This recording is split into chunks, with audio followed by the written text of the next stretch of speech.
Hi ನಾನು Sandeep from tech in Kannada. ಗಮನಿಸ್ತಾ ಇದ್ದರೆ ಇವತ್ತು ನನ್ನ ಮುಂದೆ ಇನ್ಫಿನಿಕ್ಸ್ ಕಂಪನಿ ಒಂದು ಹೊಸ ಟಿವಿ ಇರುವಂಥದ್ದು ಇನ್ಫಿನಿಕ್ಸ್ X1 ಅಂತ ಒಂದು ಮಾಡೆಲ್ನ ಹೆಸರು. ಆಲ್ರೆಡಿ ಇದೇ ಮಾಡೆಲ್ನಲ್ಲಿ 2 ಟಿವಿಯನ್ನು ಲಾಂಚ್ ಮಾಡಿದ್ದಾರೆ. ಒಂದು 32 ಇಂಚಿಂದು, ಇನ್ನೊಂದು 43 ಇಂಚಿಂದು. ಇದೀಗ ಅದೇ ಮಾಡೆಲ್ನ 40 ಇಂಚಿನ ಈ ಒಂದು ಟಿವಿಯನ್ನು ಲಾಂಚ್ ಮಾಡ್ತಾ ಇದ್ದಾರೆ. ಈ ಒಂದು ಟಿವಿಯನ್ನು 20,000 ರೂಪಾಯಿಗೆ ಲಾಂಚಿಂಗ್ ಪ್ರೈಸ್ ಅಂತ ಬಿಟ್ಟಿದ್ರು. ಇದೀಗ 21,000 ರೂಪಾಯಿ ಆಗಿರುವಂಥದ್ದು. ಆಯಿತಾ, ಆ ಒಂದು ಪ್ರೈಸ್ ರೇಂಜಲ್ಲಿ ಈ ಒಂದು ಟಿವಿಯನ್ನು ಪರ್ಚೇಸ್ ಮಾಡ್ಬೋದಾ? ಅನ್ಬಾಕ್ಸ್ ಮಾಡ್ತಾ ಇದ್ದೀನಿ, ಫಸ್ಟ್ ಇಂಪ್ರೆಷನ್ ಕೊಡ್ತಾ ಇದ್ದೀನಿ.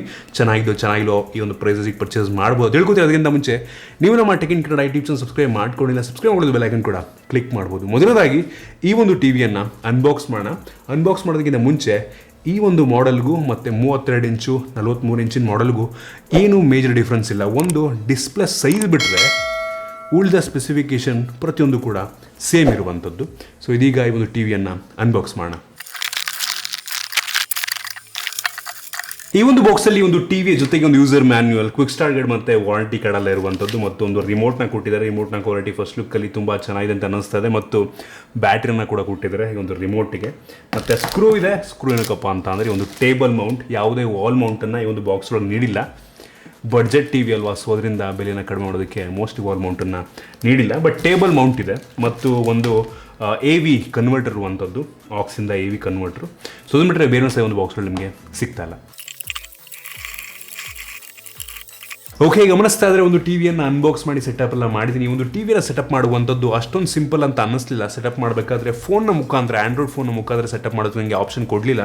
ರಿಮೋಟ್ನ ಮುಖಾಂತರ ನಾನು ಇಮೇಲ್ ID ಪಾಸ್ವರ್ಡ್ ಎಲ್ಲ ಹಾಕಬೇಕಾಯಿತು. ಸೊ ಅದರಿಂದ ಸ್ವಲ್ಪ ಜಾಸ್ತಿ ಟೈಮ್ ತೊಗೊಂತು, ಬೇಜಾರಾಗುವಂಥ ವಿಷಯ. ಸೊ ಗಮನಿಸ್ತಾ ಇದ್ದರೆ ಒಂದು ಟಿವಿಯ ಹೋಮ್ ಸ್ಕ್ರೀನ್ ನಿಮಗೆ ಈ ರೀತಿ ಸಿಗ್ತಿರುವಂಥದ್ದು. Official Android TV home screen ಹೆಂಗಿದೆಯೋ ಇದು ಕೂಡ ಅದೇ ರೀತಿ ಇರುವಂಥದ್ದು. ಇದು ಅಫಿಷಿಯಲ್ ಆ್ಯಂಡ್ರಾಯ್ಡ್ ಟಿವಿನೇ. ಆದರೆ ನನಗೆ ಎಲ್ಲೋ ಒಂದು ಕಡೆ ಬೇಜಾರಾಯಿತು. ನಾನು ಕ್ರೋಮ್ ಕ್ಯಾಸ್ಟನ್ನು ಕ್ಯಾಸ್ಟ್ ಮಾಡೋಕ್ಕೆ ಟ್ರೈ ಮಾಡಿದೆ. ಆಪ್ಷನ್ ಇದೆ, ಕ್ರೋಮ್ ಕ್ಯಾಸ್ಟ್ ಇದೆ, ಆದರೆ ನನಗೆ ಕ್ಯಾಸ್ಟ್ ಮಾಡೋದಕ್ಕೆ ಆಪ್ಷನ್ ತೋರಿಸ್ತಿಲ್ಲ. ಗೊತ್ತಿಲ್ಲ ನನ್ನ ಈ ಒಂದು ಟಿ ವಿಯಲ್ಲಿ ಮಾತ್ರ ಹಂಗಾಗ್ತಿದೆ ಅಥವಾ ಎಲ್ಲದರಲ್ಲೂ ಆ ರೀತಿ ಪ್ರಾಬ್ಲಮ್ ಇದೆಯಾ ಅಂತ. ಬಟ್ ನನಗೆ ಕ್ಯಾಸ್ಟ್ ಮಾಡೋದಕ್ಕೆ ಆಪ್ಷನ್ ಬರ್ತಾ ಇಲ್ಲ. ಸೊ ಮ್ಯಾನ್ಯುವಲ್ ಆಗಿ ಬೇಕಾದ್ರೆ ಮಾಡ್ಬೋದು, ಇಂಟರ್ನೆಟ್ ಮುಖಾಂತರ ಕ್ಯಾಸ್ಟ್ ಮಾಡ್ಬೋದು, ಆಯಿತಾ, ಯೂಟ್ಯೂಬ್ ಅಪ್ಲಿಕೇಶನ್ ಮುಖಾಂತರ. ಬಟ್ ಸ್ಟಿಲ್ ನನಗೆ ಅದೊಂದು ಸ್ವಲ್ಪ ಬೇಜಾರಾಯಿತು. ಮತ್ತು ಈ ಒಂದು ಟಿ ವಿಯಲ್ಲಿ ನಿಮಗೆ ಡ್ಯೂಯಲ್ ಬ್ಯಾಂಡ್ ವೈಫೈ ಇಲ್ಲ. ಆಬ್ವಿಯಸ್ಲಿ ಒಂದು ಪ್ರೈಸಲ್ಲಿ ಡ್ಯೂಯಲ್ ಬ್ಯಾಂಡ್ ಎಕ್ಸ್ಪೆಕ್ಟ್ ಮಾಡೋದಕ್ಕಾಗಲ್ಲ. 2.4 GHz ಸಪೋರ್ಟ್ ಆಗುತ್ತೆ. ಮತ್ತು ಬ್ಲೂಟೂತ್ ಕೂಡ ಇರುವಂಥದ್ದು, ಆಯಿತಾ. ಸೊ ತುಂಬ ಒಳ್ಳೆಯ ವಿಷಯ. ಯೂಶ್ವಲಿ ಪ್ರೈಸಲ್ಲಿ ಎಷ್ಟೋ ಟಿ ವಿಗಳಲ್ಲಿ ಬ್ಲೂಟೂತ್ ಇರೋದಿಲ್ಲ. ಬ್ಲೂಟೂತ್ ರಿಮೋಟ್ ಕೂಡ ಇದೆ. ಸೊ ಅದರಿಂದ ಆಬ್ವಿಯಸ್ಲಿ ಬ್ಲೂಟೂತ್ನ ಕೂಡ ಕೊಟ್ಟಿದ್ದಾರೆ. 17 ಇರುವಂಥದ್ದು ತುಂಬ ಒಳ್ಳೆಯ ವಿಷಯ. ಮತ್ತು ಈ ಒಂದು ರಿಮೋಟ್ನ ಕ್ವಾಲಿಟಿ ಕೂಡ ಒಂದು ಚೆನ್ನಾಗಿದೆ. ಇದರಲ್ಲಿ ಗೂಗಲ್ ಅಸಿಸ್ಟೆಂಟ್ ಕೂಡ ಇರುವಂಥ, ಇದ್ರ ಬಗ್ಗೆ ಆಮೇಲೆ ಮಾತನಾಡ್ತೀನಿ. ಮೊದಲದಾಗಿ ಒಂದು ಟಿವಿಯ ಡಿಸೈನ್ ಮತ್ತು ಬಿಲ್ಡ್ ಕ್ವಾಲಿಟಿ ಬಗ್ಗೆ ಮಾತನಾಡೋಣ. ಈ ಒಂದು ಟಿವಿಯ ವೆಯ್ಟ್ ಅಷ್ಟೊಂದು ಜಾಸ್ತಿ ಇಲ್ಲ, ತುಂಬ ಲೈಟ್ ವೆಯ್ಟ್ ಇರುವಂಥದ್ದು. ಈ ಒಂದು ಟಿವಿಯ ಸ್ಟ್ಯಾಂಡು ಪ್ಲಾಸ್ಟಿಕ್ನದ್ದಾಗಿರುವಂಥದ್ದು, ಆಯಿತಾ. ಅಂಥ ಒಳ್ಳೆ ಕ್ವಾಲಿಟಿ ಸ್ಟ್ಯಾಂಡ್ ಅಂತ ಅನ್ನಲ್ಲ. ಬಟ್ ಈ ಒಂದು ಪ್ರೈಸ್ ರೇಂಜ್ಗೆ ಪರವಾಗಿಲ್ಲ ಅಂತೀನಿ. ಹಿಂದ್ಗಡೆ ಇರುವಂಥದ್ದು ಪ್ಲಾಸ್ಟಿಕ್ ಬ್ಯಾಕ್, ಬಟ್ ಒಳ್ಳೆ ಕ್ವಾಲಿಟಿಯ ಪ್ಲಾಸ್ಟಿಕ್ಕಿಂದ ಆಗಿರುವಂಥದ್ದು. ಫ್ರಂಟಲ್ಲಿ ನಿಮಗೆ ನಿಯರ್ಲಿ ಬೆಜೆಲ್ಲೆಸ್, ನೋಡೋದಕ್ಕೆ ಮಾತ್ರ ನಿಯರ್ಲಿ ಬೆಜೆಲ್ಲೆಸ್, ಸ್ವಲ್ಪ ಬೆಜೆಲ್ ಇದೆ. ಬಟ್ ಸ್ಕ್ರೀನ್ ಆಫ್ ಆಗಿದ್ದಾಗ ನಿಮಗೆ ಬೆಜೆಲ್ಲೆಸ್ ಡಿಸೈನ್ ಅಂತ ಅನಿಸುತ್ತೆ. ಬಾಟಮಲ್ಲಿ ಕೂಡ ಬೆಜೆಲ್ ಕಡಿಮೆ ಇರುವಂಥದ್ದು. ಇಲ್ಲಿ ಕೆಳಗಡೆ ಸ್ಪೀಕರ್ ಇದೆ, ಬಾಕ್ಸ್ ಸ್ಪೀಕರ್, ಅದ್ರ ಬಗ್ಗೆ ಆಮೇಲೆ ಮಾತನಾಡ್ತೀನಿ. ಓವರಾಲ್ ಡಿಸೈನ್ ಮತ್ತು ಬಿಲ್ಡ್ ಕೊಡಿ ನನಗೆ ಒಂದು ಲೆವೆಲ್ಗೆ ತುಂಬ ಇಂಪ್ರೆಸ್ ಮಾಡ್ತು. ಇನ್ನು ಈ ಒಂದು ಟಿವಿಯ ಪೋರ್ಟ್ಗಳ ಬಗ್ಗೆ ಮಾತನಾಡಬೇಕಂತ, ಈ ಒಂದು ಟಿವಿಯಲ್ಲಿ 3 HDMI ಪೋರ್ಟ್ ಇರುವಂಥದ್ದು, 2 USB ಪೋರ್ಟ್ ಇದೆ, ಮತ್ತೊಂದು LAN ಪೋರ್ಟ್ ಇದೆ, AV ಪೋರ್ಟ್ ಇರುವಂಥದ್ದು, 3.5 ಹೆಡ್ಫೋನ್ ಜಾಕ್ನ ಪೋರ್ಟ್, ಹೆಡ್ಫೋನ್ ಕೂಡ ನೀವು ಹಾಕೊಬೋದು. ಮತ್ತು ಆಪ್ಟಿಕಲ್ ಆಡಿಯೋ ಪೋರ್ಟ್ ಇರುವಂಥದ್ದು, ಮತ್ತೊಂದು ಆ್ಯಂಟೆನಾ ಪೋರ್ಟ್ ಇದೆ. ಅದನ್ನು ಬಿಟ್ಟರೆ ಬೇರೆ ಯಾವ ಪೋರ್ಟ್ ಕೂಡ ಇಲ್ಲ. ಮತ್ತು ಒಂದು ಬಟನ್ನ ಕೊಟ್ಟಿದ್ದಾರೆ ಕೆಳಗಡೆ, ಸಿಂಗಲ್ ಬಟನ್ನು. ಅದ್ರ ಮುಖಾಂತರ ನೀವು ನ್ಯಾವಿಗೇಟ್ ಮಾಡ್ಕೊಬೇಕಾಗತ್ತೆ. ಆನ್ ಮಾಡೋದಕ್ಕೆ ಕೆಳಗಡೆ ಇದೆ. ಸೊ ಅದನ್ನು ಬಿಟ್ಟರೆ ಬೇರೆ ಯಾವ ಬಟನ್ಸ್ ಕೂಡ ನಿಮಗೆ ಒಂದು ಟಿ ವಿಯಲ್ಲಿ ಸಿಗ್ತಾಯಿಲ್ಲ. ಆಗಲೇ ಹೇಳ್ದಂಗೆ ಡಿಸೈನ್ ಮತ್ತು ಬಿಲ್ಡ್ ಕೊಟ್ಟು ನನಗೆ ಒಂದು ಪ್ರೈಸ್ ರೇಂಜಿಗೆ 20,000 21,000 ಪ್ರೈಸ್ ರೇಂಜಿಗೆ ಚೆನ್ನಾಗಿದೆ. ಲುಕ್ ವೈಸ್ ಅಂತೂ ಸಕ್ಕತ್ತಾಗಿದೆ. ಒಂದು ನೋಡಿದ್ರೆ ಮಾತ್ರ ಯಾವುದೋ ಹೆವಿ ಜಾಸ್ತಿ ದುಡ್ಡಿನ ಟಿ ವಿ ಇರ್ಬೋದಾ ಅಂತ ಅನ್ಕೋತಾರೆ, ಆ ರೀತಿ ಇರುವಂಥದ್ದು. ಇನ್ನು ಈ ಒಂದು ಟಿ ವಿಯ ಬೇಸಿಕ್ ಸ್ಪೆಸಿಫಿಕೇಷನ್ ಬಗ್ಗೆ ಮಾತನಾಡಬೇಕಂತ, ಒಂದು ಟಿ ವಿ ಆಗಲೇ ಹೇಳ್ದಂಗೆ 40 ಇಂಚಿನ ಫುಲ್ HD ರೆಸೊಲ್ಯೂಷನ್ ಹೊಂದಿರುವಂಥ DLED ಟಿ ವಿ ಆಗಿರುವಂಥದ್ದು, ಡೈರೆಕ್ಟ್ LED. ಏನೂ ಡಿಫ್ರೆನ್ಸ್ ಇಲ್ಲ. LEDಗಳು ಕೆಲವೊಂದು ಸೈಡ್ LED ಇರುತ್ತೆ, ಮಧ್ಯ ಇರುತ್ತಲ್ಲ LEDಗಳು. ಸೊ RF LEDಗಳು ಇರ್ತವೆ ಮಧ್ಯದಕ್ಕೆ, ಅದಕ್ಕೆ ಡೈರೆಕ್ಟ್ LED ಅಂತಾರೆ ಅಷ್ಟೇ, ಬೇರೆ ಏನೂ ಇಲ್ಲ. ಸೊ ಡಿಸ್ಪ್ಲೇ ಚೆನ್ನಾಗಿದೆ, ಇದ್ರ ಬಗ್ಗೆ ಆಮೇಲೆ ಮಾತನಾಡ್ತೀನಿ, ಆಯಿತಾ. ಇದನ್ನು ಬಿಟ್ಟರೆ ಈ ಒಂದು ಟಿ ವಿಯಲ್ಲಿ ಆಗಿಡ್ದಂಗೆ 2.4 GHz ವೈಫೈ ಇದೆ, ಮತ್ತು ಬ್ಲೂಟೂತ್ 4.0 ಸಪೋರ್ಟ್ ಆಗುತ್ತೆ, ಒಂದು ಒಳ್ಳೆಯ ವಿಷಯ. ಇನ್ನು ಈ ಒಂದು ಟಿ ವಿಯಲ್ಲಿ ಕ್ವಾಡ್ ಕೋರ್ ಪ್ರೊಸೆಸರ್ ಇರುವಂಥದ್ದು, ಮೀಡಿಯಾಟೆಕ್ಕಿಂದು. ಸೊ ಈ ಒಂದು ಪ್ರೈಸಲ್ಲಿ ನಿಮ್ಗೆ ಅದಕ್ಕಿಂತ ಒಳ್ಳೆ ಪ್ರೊಸೆಸರ್ ಸಿಗೋಲ್ಲ. ನಿಮ್ಗೆ ಆಕ್ಟಾ ಕೋರ್ ಎಲ್ಲ ಹೆವಿ ಜಾಸ್ತಿ ದುಡ್ಡಿನ ಟಿ ವಿಗಳಿರುತ್ತೆ. ಈ ಪ್ರೈಸ್ ಅಂದರೆ ಎಲ್ಲ ಕ್ವಾಡ್ ಕೋರ್ ಪ್ರೊಸೆಸರ್ ಇರುವಂಥದ್ದು. ಅದನ್ನು ಬಿಟ್ಟರೆ 1 GB ರ್ಯಾಮ್ ಇರುವಂಥದ್ದು, ಮತ್ತು 8 GB ಇಂಟರ್ನಲ್ ಸ್ಟೋರೇಜು. ಅದರಲ್ಲಿ ಸುಮಾರು ಒಂದು 5-6 GB ಸಿಗುತ್ತೆ ಅಷ್ಟೇ ನಿಮಗೆ ಯೂಸೇಜ್ಗೆ.